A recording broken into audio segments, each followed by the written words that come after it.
bungkal muna tayo, ano? Inaalis ko yung mga pinagputulan ko ng puno para hindi makapatid at saka mapalitan ng tanim. Kasi tatanim na natin to para mayroon ding pamalit dun sa nawalang puno. What? Siyempre, sisipakin natin.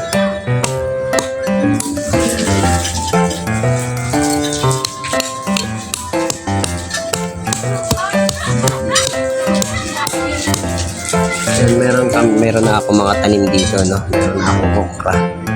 Ayan, kamatis ko, yun, no? Tinan niyo yung kamatis ko, meron na siyang bunga.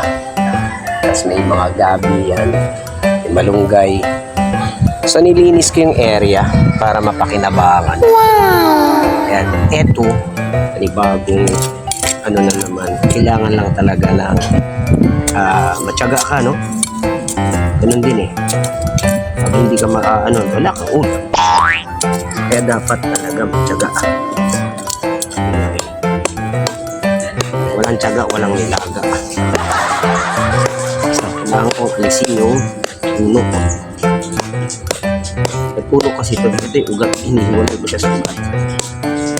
Para madali siyang magabot. Alam niyo guys yung gabot? Ay, putang ina dito. Yung kape ko nagabot. Ayun, wala na akong kape. Galing na.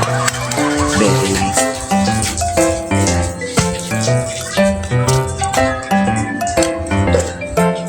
Kulay ng ano niya ay sabihin patay na.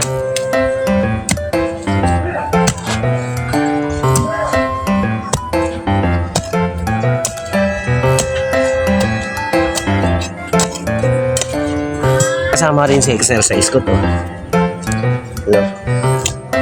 Siyempre pagka ano mo ng nag-inside din para ka nag-gym. Ayun. So kailangan ko lang maalis ito. So pag natanggal to, wala na.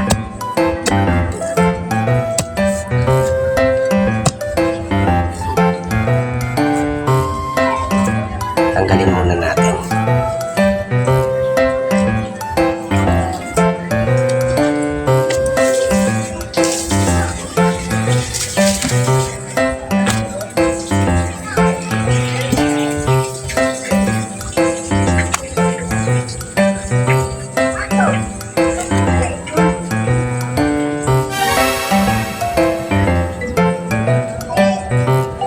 Yun ang problema sa akin.